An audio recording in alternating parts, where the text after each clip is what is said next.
Welcome, everybody, to the February episode of the Flow Pro Show. Hi, I'm Sandy. I'm talking to you from Washington, D.C. this month. I'm Daniel, and I'm from Utrecht in the Netherlands. Morning, Daniel, or afternoon, good evening, good night. Afternoon, yeah. Good morning, Sandy and Daniel and everybody on the call. This is Audrey, and I'm speaking to you from Seattle, Washington. Morning, Audrey. Yay. Thanks for joining us so early. Morning. It's my pleasure to be here. For those who don't know, and I can't imagine that there's anybody who doesn't, but Audrey is Senior Program Manager at Microsoft for Power Automate. So we're very lucky to have her on today's show, and she'll be helping us with our news rundown, and then she has some pretty interesting things to show you all, some things that you're going to see here first, I think, or hear about at least. Right? Yeah. Totally looking forward to it, too. Okay, all right. Yeah, and she'll be looking for feedback. So everybody on the call can feel free to, type in questions in the chat if you have them as we go along, and we can get answers straight from Microsoft. So looking forward to that. All right, so let's go with our Flow news as we usually do.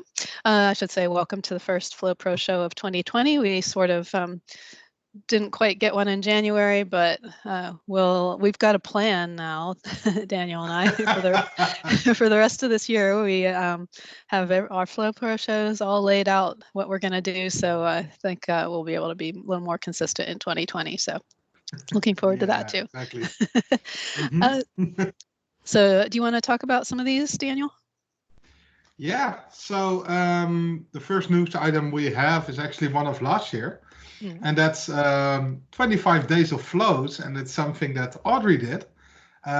She created tons of videos actually to talk about Power Automate. And if you haven't watched it yet, make sure to go to the link, and you will be able to open the playlist with all the great videos.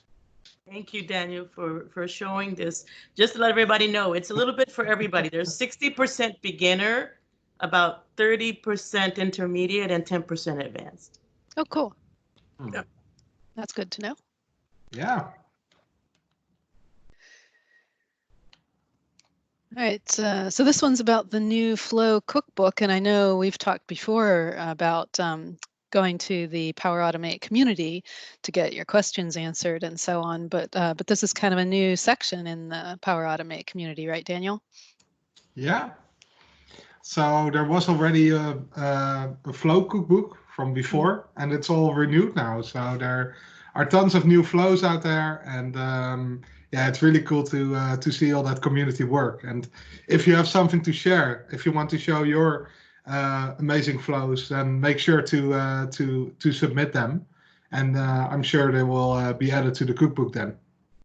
And so I think part of the idea behind calling it a cookbook is that there are actually attached files which are the flows, and so people can then download them and use them themselves. So it's not just a walkthrough or how to do a certain thing, but actual flows, right? Yeah, you got the recipes and you got the actual ingredients you need to make those awesome flows. Right. And this is also a great idea, guys, when you think about the cookbook with all of the recipes and the flows to download so that you can mix them together to make those great experiences. It's a great place to go for ideas. I know some of you have demos at conferences or you have user group events and you're wondering, what should I show next? Hey, go browse the cookbook. There's a lot of ideas. You can just go there, take it, download those ingredients, put them in a pan, and give them to your user group. So a really great addition to the community. And give kudos to also to John Levesque, who's been driving awareness on the community. And Gabriel also, I think, helped put together. Oh, yeah. Can't forget Gabriel. He's become a member of the family we can't do without. Yeah. Great. All right. Next up, we've got Power Automate and Adaptive Cards and Teams. Yeah, this is something really exciting for a lot of people because we were able to already post adaptive cards to teams. That was possible already. But now you're also able to get a response from there. So it's a little bit like, or it's exactly like approvals, where you have like an outcome of an approval, and in this case it will be an outcome of an adaptive card. So these are really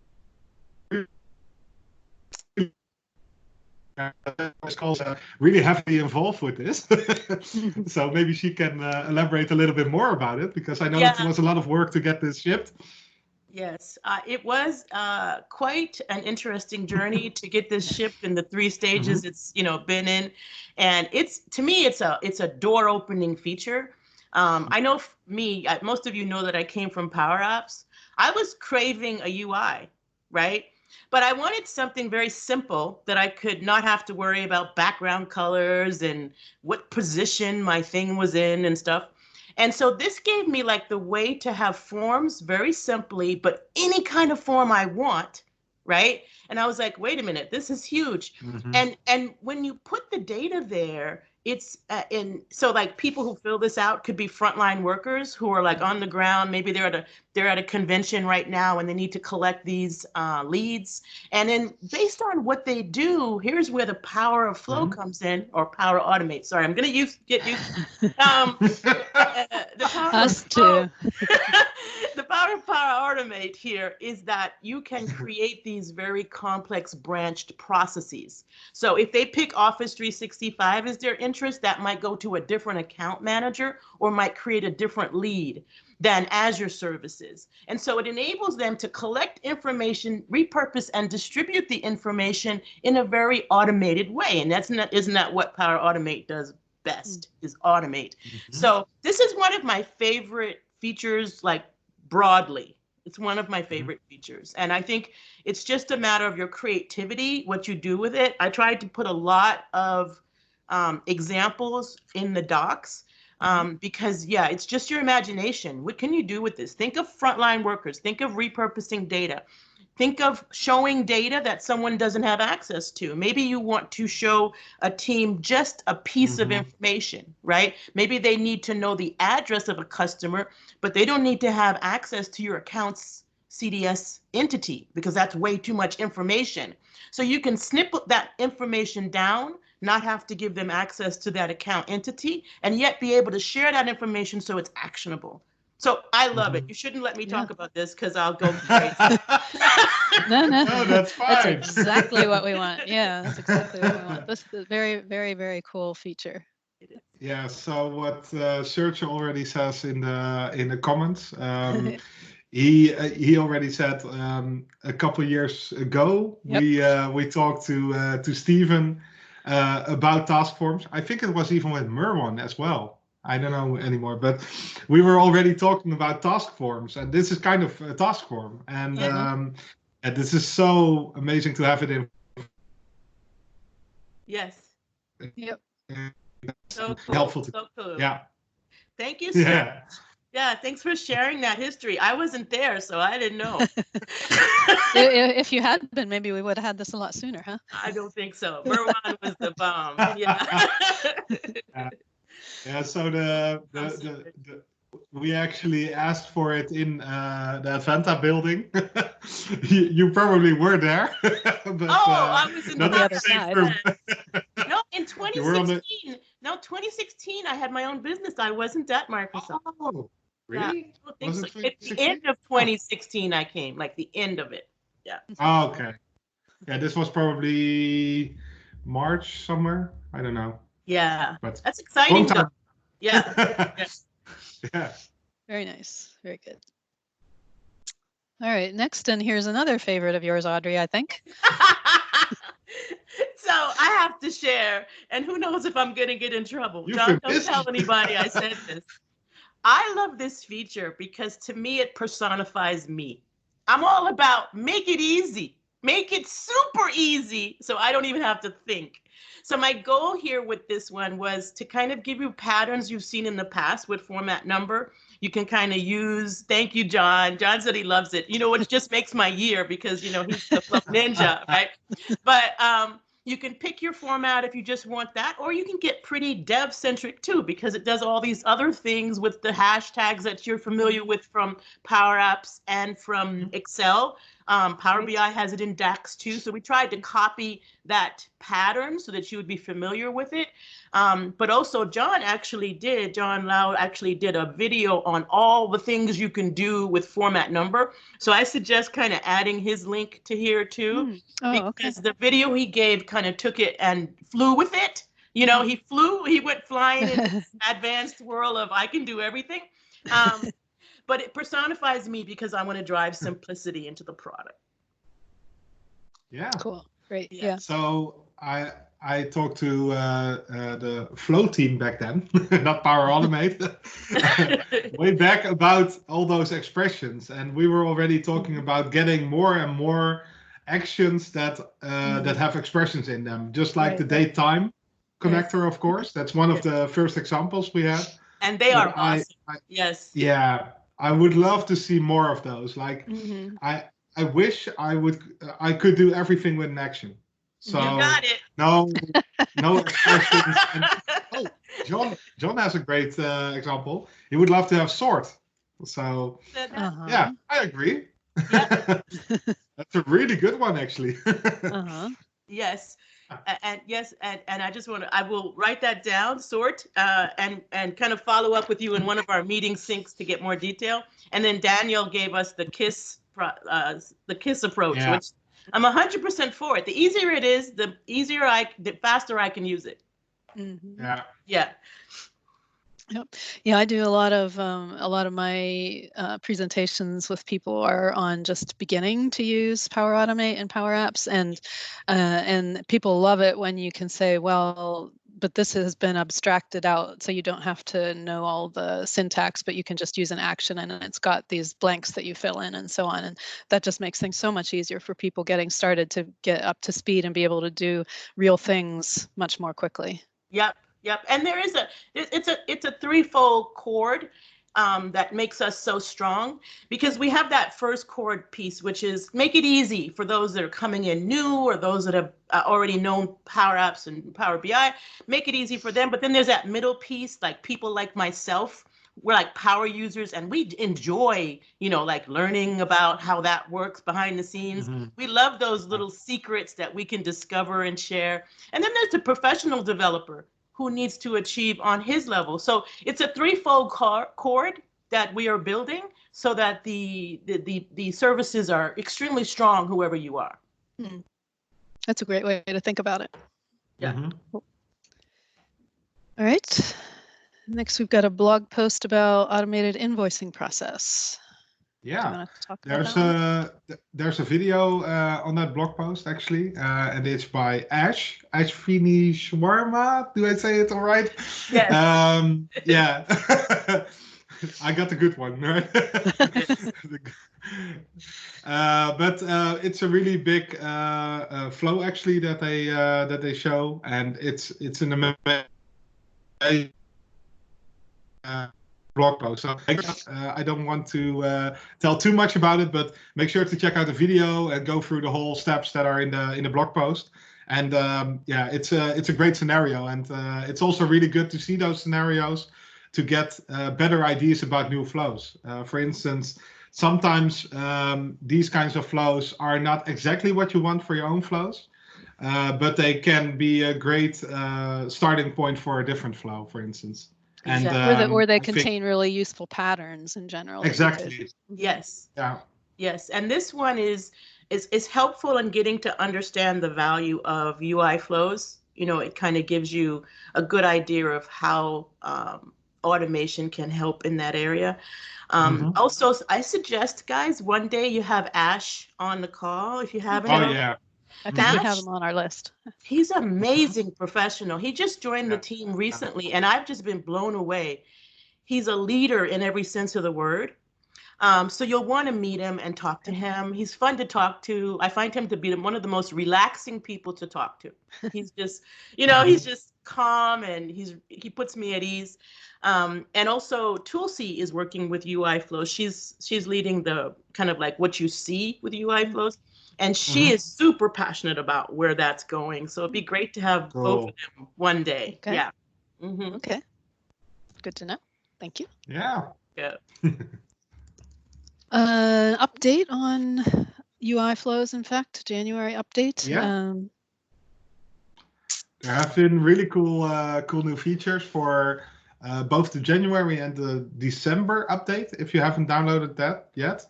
For instance, so those this are one things is that you have to download then, actually. Okay. Yeah. So you have the agents. You have to install that on your PC to actually run those scenarios, and it can also record those. And those updates, you need to download those, and then it will actually update the whole thing. But yeah, this is something new that came in the January update, and that's the context menu, where you can actually right-click and copy, for instance. Those kinds of things are possible now as well. And there's lots of other things available.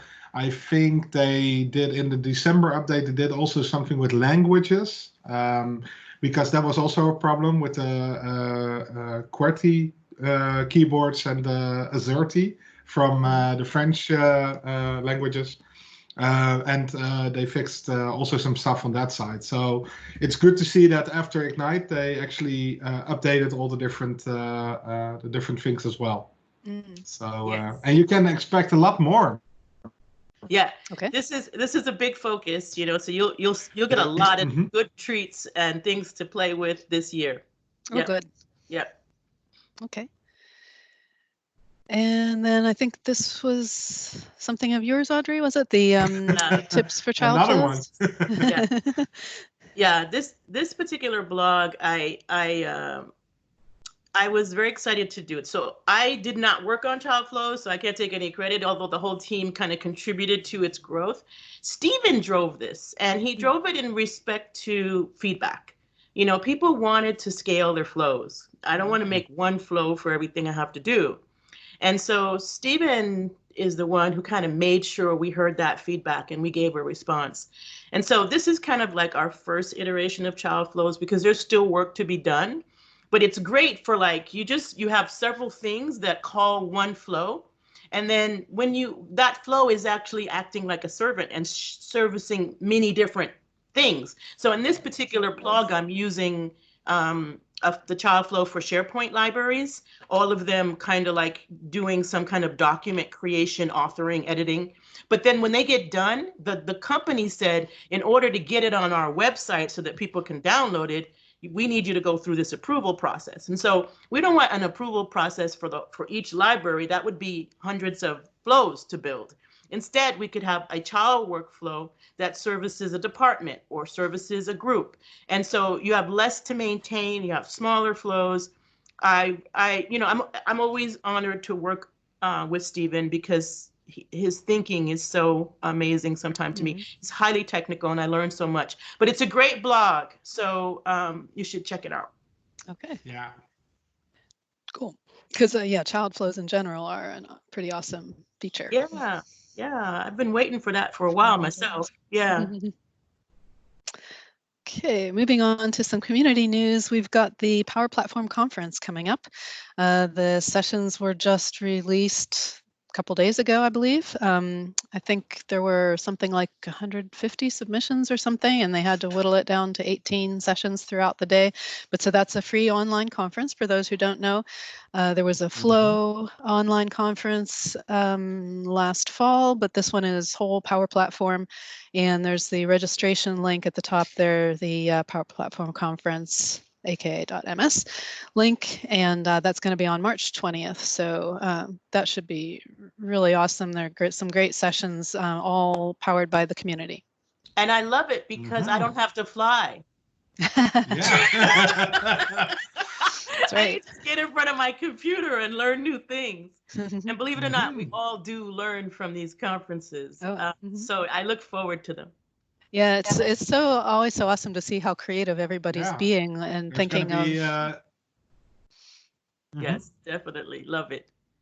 Yeah. So there's going to be 18 and then just a couple community highlights we wanted to give some call outs to. One, there's John Levesque. Oop. Uh-oh. I think I lost my teams. No. Can you guys hear me all right now? We hear you. All right. Yeah. And are the slides still there? Yes. The slide's still Okay. there. Yeah. All right. Hang on just one second. Let me get back to it somehow. No worries. Shoot. Okay, right. So John and Kent Weir, who used to be with Microsoft, for those who may have met him in the past, but is now a member of the community, did a video about web UI flows. John had done one recently also about the desktop UI flows, but this one's using web UI flows, and so that would definitely be a good one to check out. Mm-hmm. And I ran across this video by Laura Rogers. It was part of her Power Hour, I'm pretty sure. Yeah, I'm sure it was, where she did a pretty interesting thing, I thought, with Power Automate, doing some new site onboarding. So capturing when new site collections were created, and then off of that, doing a whole flow of onboarding the new site owner and so on, getting them trained, and seeing who all's in the group, and all kinds of things like that. So I thought that was something that would be really useful to admins and so on, to be able to set up something like that. Pretty cool idea. Totally. And now it's time for our guest segment. So thanks again, Audrie, for joining us. And you can share your screen if you want at this point. Okay. I'll unshare mine. So I wanted to kind of do a couple of things, is share a few best practices that could apply to anyone, and then also share some stuff we're doing on the team. It's a secret. You can't tell anybody, okay? Except this is going to be on YouTube, yeah. Yeah, exactly. I'm just kidding on that one, okay? You can't tell people. What I did here is and this is like, I'm thinking there's a variety of people here today, and some of you may be brand new to Flow. Some of you may be seasoned, and there's definitely some super seasoned on the call here when we look at Serge and John Lau. But I picked my top 3 tips that kind of, I think everybody should know. So if you're brand new to Flow and you're wondering what things should I kind of like start getting my feet into and do a good job of, these are the top 3 things that I think of. And I'm even going to add something for those of you that may be SharePoint users. I don't know if you know, my background is in SharePoint, so I'll share a little tip on that one too. Okay, so it should be top 3, but it's documentation, filtering, and errors. Okay, and so let's get started with documentation. So I think some people have a very negative feeling when they hear the word documentation, but it's not a big deal. It's all about letting people know the value of your work, right? So you built a flow, it rocks, it saves somebody time, it makes the company some money. Let people know about that. Make it clear that they understand the value that you're adding. So your flow should always have a clear name, kind of give them an idea of what is this talking about? What is it doing? And the details page is where you can do that. You can add the name and the description. And later on, months later, it'll even help you. Believe it or not, I have built flows long time ago, totally forgot what they do. The name says test, and now I got to open it up and figure out what it did. So you'll even be helping yourself by, just giving a name, a clear name, and a description.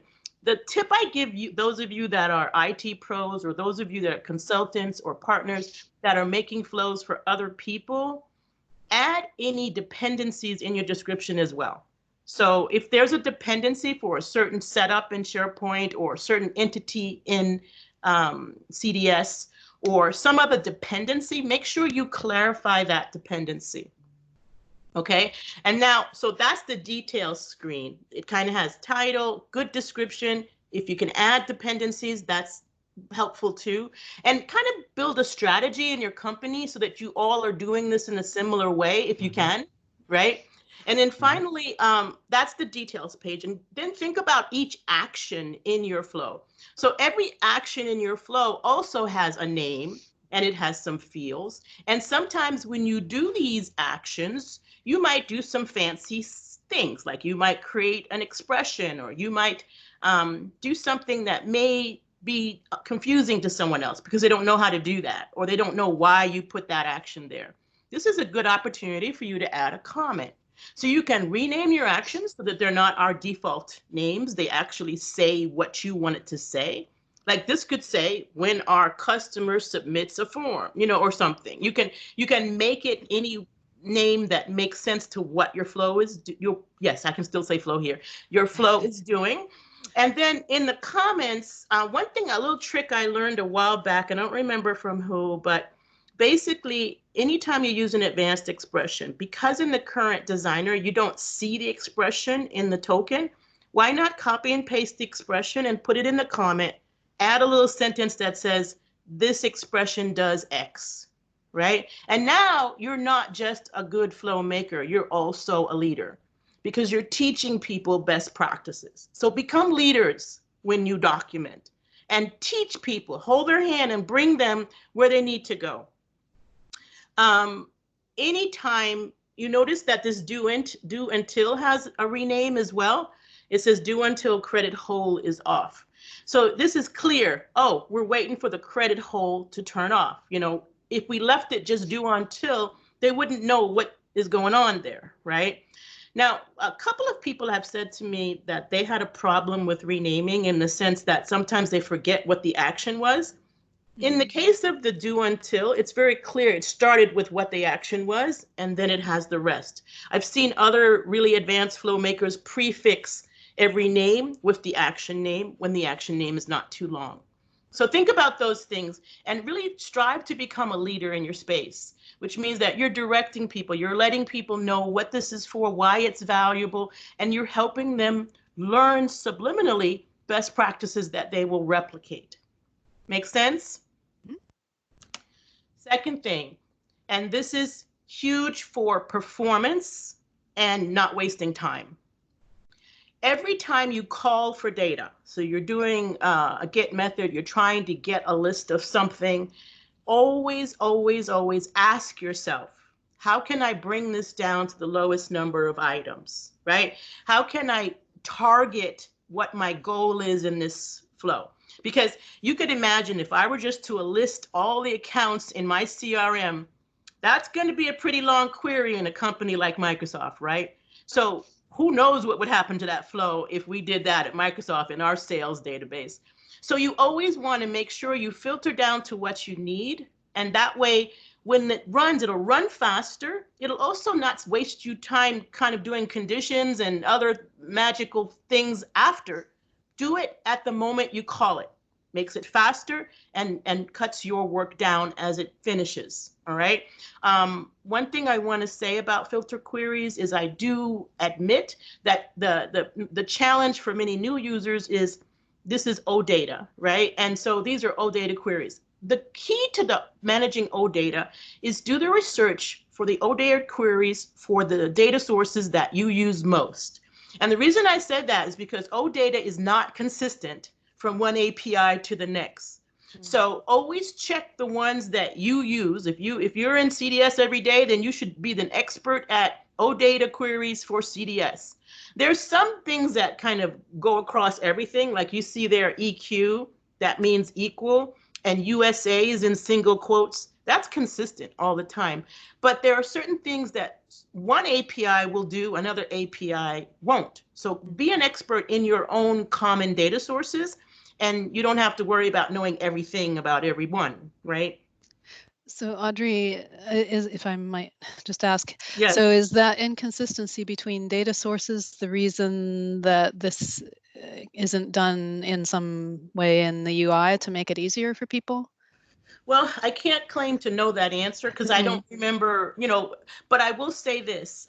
One of the biggest things I learned when I started studying flow is that it's based on REST APIs, right? And by nature, REST APIs are not consistent. I mean, each API decides what triggers it's going to offer, what actions it's going to offer, what OData capabilities it's going to have.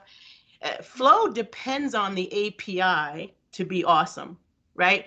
And some APIs aren't as awesome as others, right? And so you'll feel this when you're making flows. But again, if you focus on the things you use the most, you'll probably be good. And then when it comes to using outside APIs, just remember to check the endpoints and the recommendations in the documentation for the API.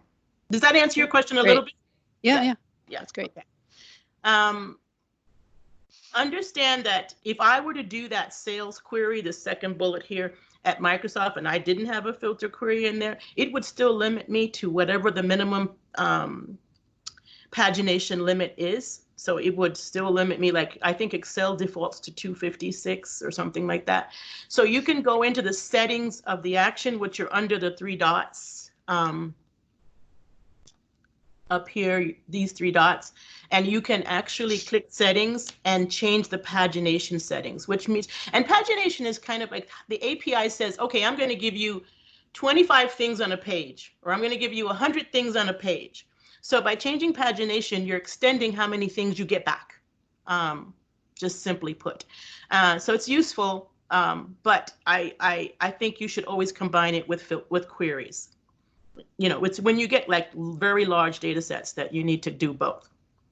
Make sense? Okay. Yep. I don't want to run out of time, so I'm gonna keep going. This is one of my favorite things, and Daniel's talked about this a ton of times. I've actually watched Daniel's videos on this. Both Daniels, Daniel L and Daniel C, have done quite a bit of work. I love watching both of those videos, and good afternoon, morning, or even evening to Daniel. And congratulations on the success of that last event you were at.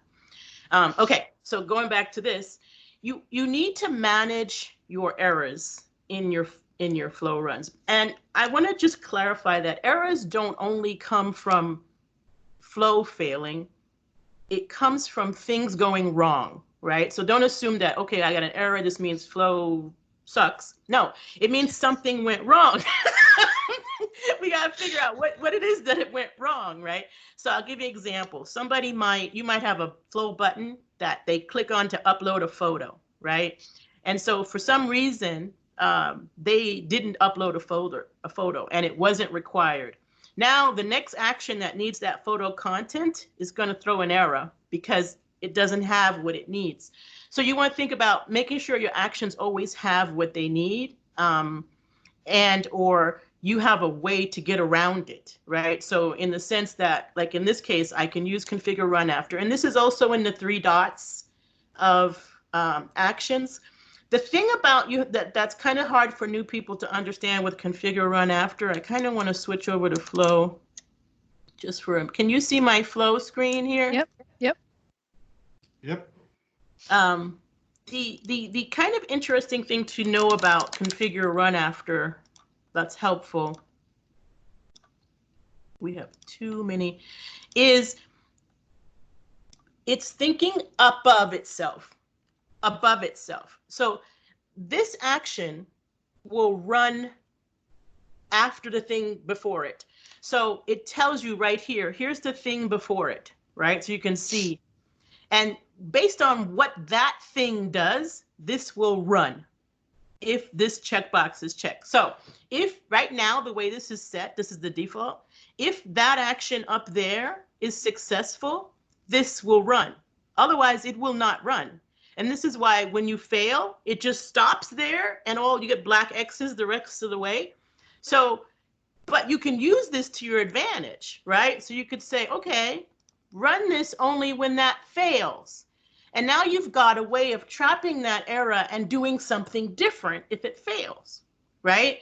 And you can use any combination of these. And I'll tell you my little favorite thing about these, and I'll make sure Sandy has a link to where you can learn all about configure run after. But my trick here is sometimes I'm building flows and I kind of build iteratively, like I get to a certain point and I stop, and I've always wished that I had a pause, right? Let me stop.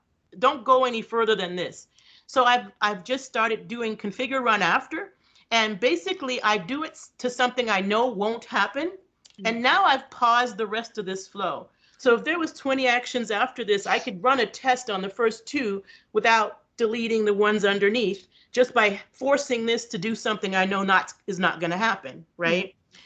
Little trick I do on the side. Another trick I do for those of you that want to run tests without something on the screen is because of the hard work that Sune did on copy and paste. Sometimes if I want to get rid of this action for a minute for some reason, I will copy it to the clipboard because it is saved there, which means that I can delete this safely, go play around, do all I want to do, and then put it back when I'm ready.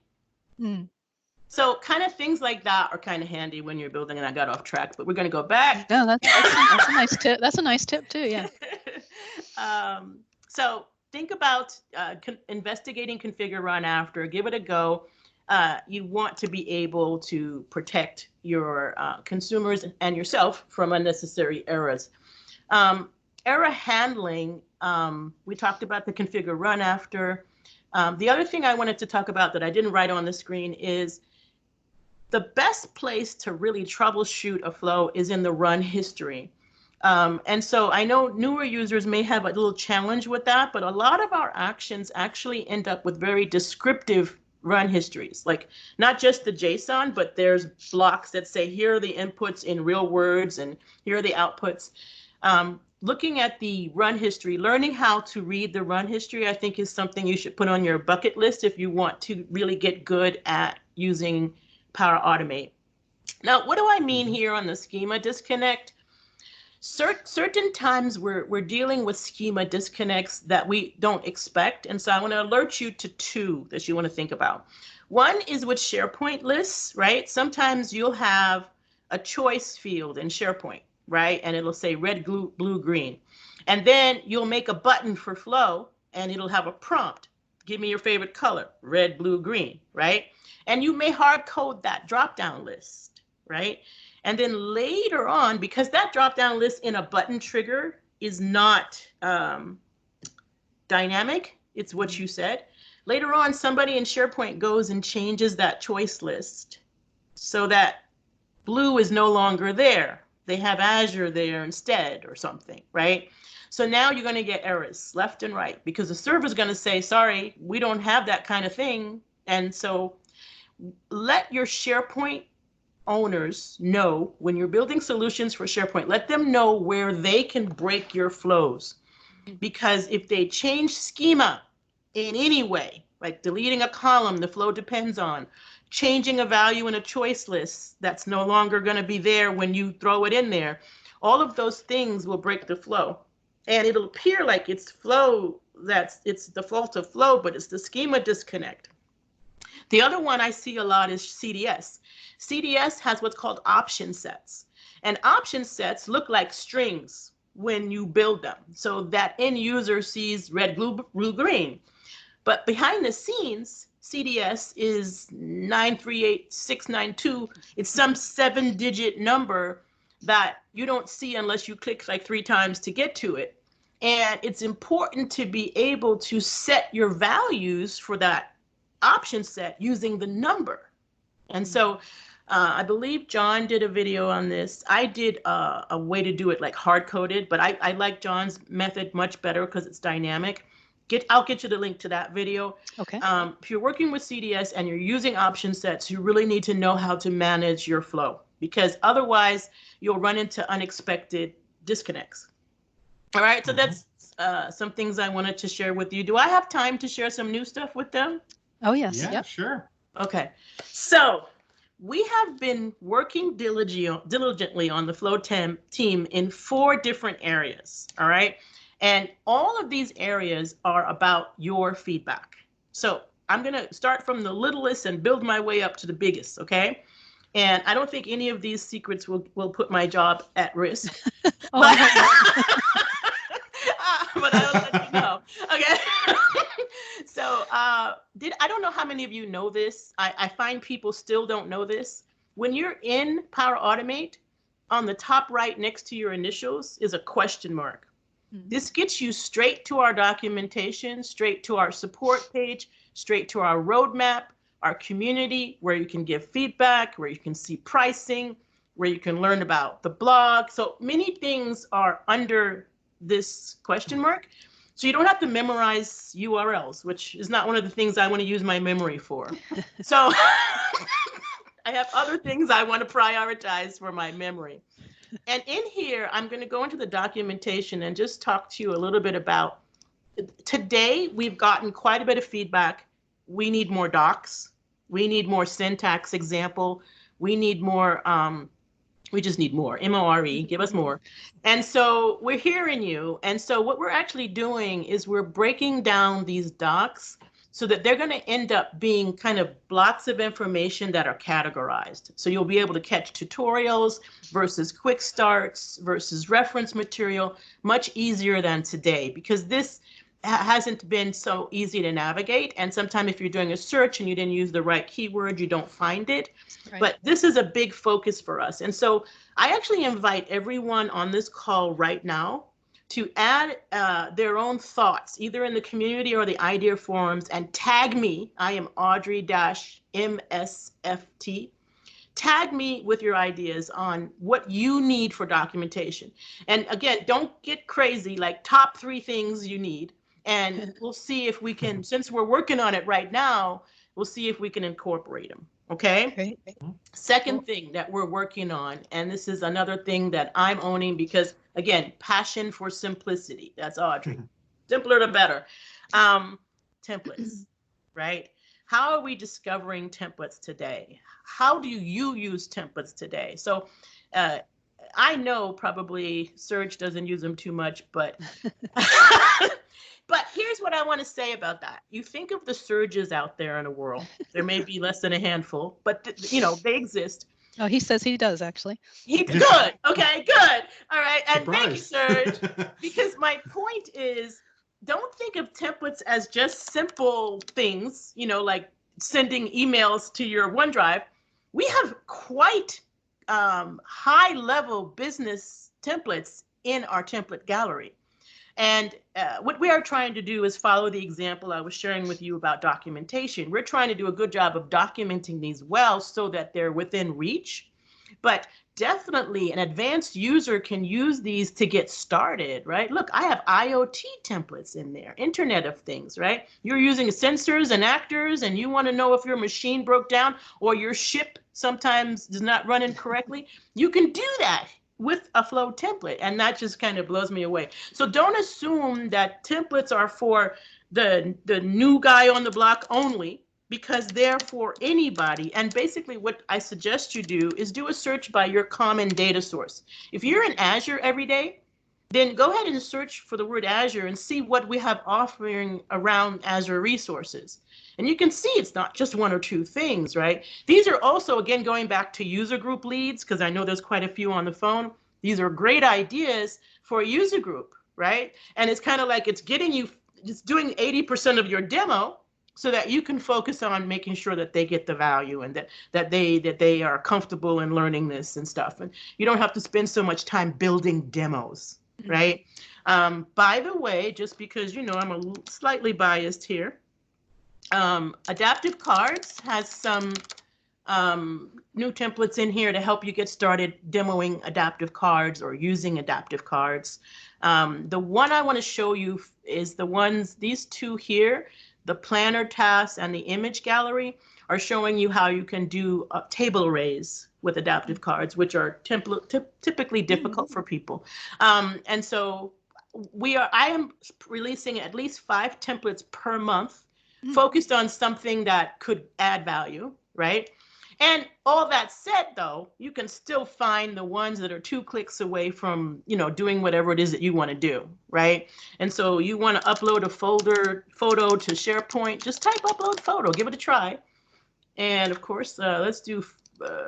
Maybe because you're I know, I'm filtered. Yep. Yeah. Don't filter when you're typing. And so I used all and I typed upload photo, and look at all the different templates for how to upload photos. This is a common ask. I don't understand how photos work. Well, here's some examples that you can look at. And sometimes I open them just to see how it works. All that said, we are revamping your template experience so that it's very user-centric. We want you to think like you think, as opposed to trying to figure out which icon this is and that stuff like that. We want to make this very friendly. So again, if you want to give me feedback, I will actually give you a link to a survey that you can post for them, and it's on my Twitter feed. You can find it there, where you can contribute your ideas on templates. And I want you to think out of the box. Don't feel like you have to align with anything you see on the screen right here. Think out of the box and tell us what you want. Okay. All right. One thing that John mentioned was about some of the templates, and I've heard this before too. Some of the templates contain deprecated actions and so on. So I'm just curious, can you speak a little bit to what the Microsoft process is for vetting those and for keeping them up to date? Yes, we actually have, and I don't know how much I'm supposed to say, but we have a managed service for for handling templates, right? And the PMs, the area PMs, as they drive their release, they also drive the updating of templates that are impacted by that release. Now, to be totally transparent, we do get overzealous in all that we do, so that sometimes this falls through the cracks. And so that is actually, for you, good news to everybody, that is now on my plate to monitor that and to make it better. I'm also got on my plate the idea of facilitating the submission process, right? Helping people know how to have the best practices for creating templates that they want to share with the world, and then helping them see how we vet those and publish them. So those two things, to answer your question, are definitely, lots of work needs to be done. I don't even want to insinuate we got that right yet, but we are on track to get it right. Cool, thank you. You're welcome. Okay. So now the designer. So I am so excited about this work. A lot of the team played on it. I give, I guess, the most kudos to Sune. Sune has been a superstar in trying to facilitate your work in Flow. And one of the things that he has kept in mind is your feedback. You have given us some extremely straightforward feedback about the way the designer works today. And we did not get confused. We heard all of your feedback. One of your feedbacks was that designer over there on the right, that I have to scroll to the right and then I lose it and then I can't find the end, and it's way to the right and then it's small for the expressions. And I don't know how many times we heard it, but we probably can't count the number of times we heard it. So there was a big effort to kind of address some of that feedback. So I just want to show you a couple of little things. So you may, I don't know if you can see well that I've got this little symbol here that I can also get a shortcut. So we're actually thinking of shortcuts more than ever before, right? So yeah, not only for accessibility, but also to enable others to kind of move faster if they want to. And this one here is for expressions, the difference being control space or control shift space. When you click on this, one of the things that I always tell people, you know, one of the reasons why we got originally named Flow is because data flows from the trigger down through the flow. But people don't get that. Like sometimes when they first start using Flow, Power Automate, they don't get that they're supposed to look for the groups of actions or triggers that they've added. And so what they've done, so in this particular case, is they've made that very clear to you. You can tell this one is coming from the variables. These are it's a lot clearer to consume than it was in the designer. Yeah, I would agree. Yep. And I like that they're collapsible. Yes. Yeah, that's a big plus. Yes. And when you have huge flows, I'm sure that can be even more beneficial. Hey, I saw somebody. Hey. I hear a machine. It's muting. Yeah. Okay. Yeah. All right. I was muting. The other thing, if you notice, a couple of little, what I call discrete things in here are the tips in the little icons to the left, kind of showing you whether that's a string or a number. Oh. And so that can be helpful sometimes when you're planning your flow to make sure that you understand, again, the data schema. How's the data built underneath this thing that you've just connected to, right? So I love that. And also, it's targeted. So let's see if I can get this to. So I'm right here now. I want to put another one next to it. Let's see if I can get this So notice that little arrow. Mhm. It is pointing exactly where the token's going to go when I click it. So even between words, you can now target right in the middle. You don't have to worry about your cursor being in the wrong place or accidentally deleting something you didn't mean to delete. It actually goes exactly where that arrow is. And it's just because I've zoomed in that it's above. Sometime it'll be below, but it doesn't matter. It will always point to where the dynamic token is going to go. Love that, right? Yeah. Formulas are also helpful in that you have an expression editor. Look how big that is, and it's at the center of my screen, right? There's a big box. All over the place, right? Now, let's say I want to do an add function, and I want to add 2 plus 2. Look at me adding 2 plus 2. Oh. Notice that Flo said, Audrey, that's not the right way to do that.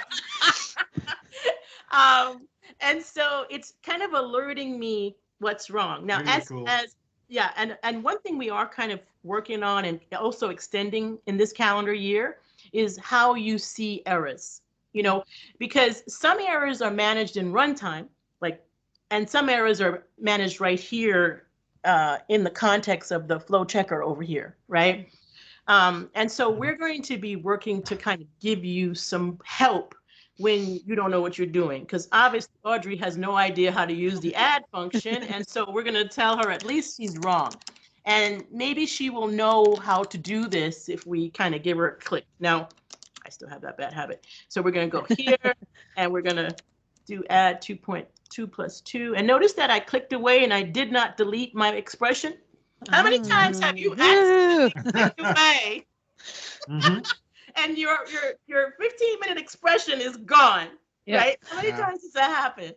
So now you can click away safely. It'll keep it right there. Now, I will say there are a couple of things we are still not finished with. So I'll show you how you can play with this right now. So this, is kind of a semi-secret because I hope you tell more about it. There are certain mappings that we still are working on. So you'll see the old designer. Please don't be discouraged. We're on top of it, right?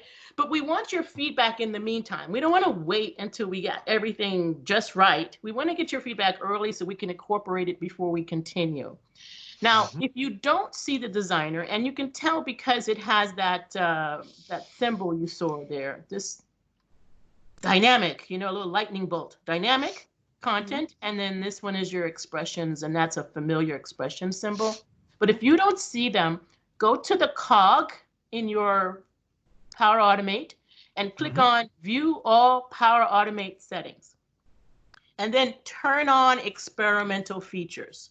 So right now, I believe we have 2 or 3. We have the designer, and then we have my adaptive cards, the thing that I did for embedded adaptive cards.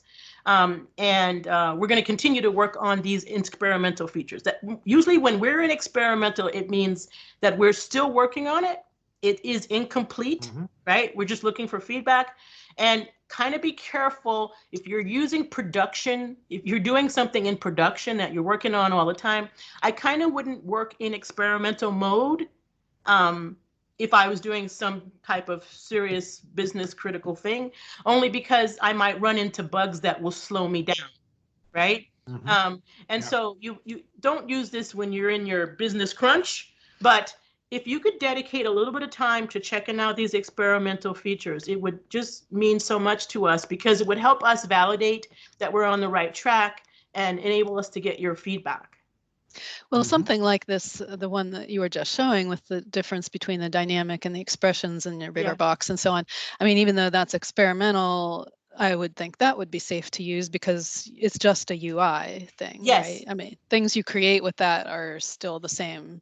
Yes, in the end. I don't think it would ever break your flow, but you may run into some unexpected bugs that would slow you down. That's all I'm saying. Okay. All right, that's fair. That is possible. And you'll be wondering, okay, why is that not showing up where I want it to be? Or how come I don't have my blah, blah, blah? Could be because it's experimental. Gotcha. Okay. So just be alert. Use it whenever you'd like. Just be alert that if you run into some extra bugginess, check and make sure your experimental features, aren't on, because turning them off may take away that bugginess. So Audrey, there was a question by John Liu, and he asked, "Is there a show more?" I think that disappeared now, or because it's always going to show everything. See more. Yeah, let me rephrase his question just slightly. A lot of times when people are, looking for dynamic content, right? So here we have create and approval. I believe all of the tokens, all of the dynamic content is showing right now. But what he's saying is sometimes with the old one, we had see more, which was our good friend, and we would click on see more and see more. I'm going to say that we are trying not to need it, but if we don't reach that goal, yes, you will see it. Okay. Yeah. I would say with the fact that we can collapse the section, see more is less needed. I agree. Yeah, exactly. I agree. Yeah. And because see more is often missed by new users, we kind of want to minimize the use of something that people would miss. And so we're only going to do it if we need to do it. And so that's the answer to that question. And again, who knows if I'm supposed to say all this, but I'm excited about this. And I really think all of you should give it a try. If it wasn't an experimental, I wouldn't be so bold in talking about it. But give it a try. Give us your feedback. Put it on the community. Put it in the ideas forum. If in the idea forum you see something you really think, oh, you guys missed blank, put blank in the ideas forum, and then go ask all your friends and relatives to vote with you so that the number of votes goes up, because we do care. How many people are we impacting with this idea is a question we ask when we're triaging what's next. Okay. Yes? Can you show us so back to the showing the functions in the new way, then how do you get the dynamic tokens into a function, into an expression now? I haven't done much of that. Let's see. I mean, it's all just down there. I guess you just pick down something here, right? Yeah. So, and notice that it doesn't matter where I click. That was another little pain point people had. They couldn't see the expressions. They couldn't see the dynamic content. Right. And so they would try to click away and hit escape and all these other little tricks. Oh, okay, well, that's now much more it's right convenient. here. You just put it in there. Nothing special to talk about. But and if you create, and so if that's a longer expression, is that going to wrap around so we don't have to keep on scrolling across? Let's see. It looks like it's scrolling, but I see a scroll bar. So that's a little better. Yeah. But I wonder, I mean, it is such a big area. It must be meant we wrap for it? some. It looks like you should be able to. That would be really helpful. I'm Can writing you hit return?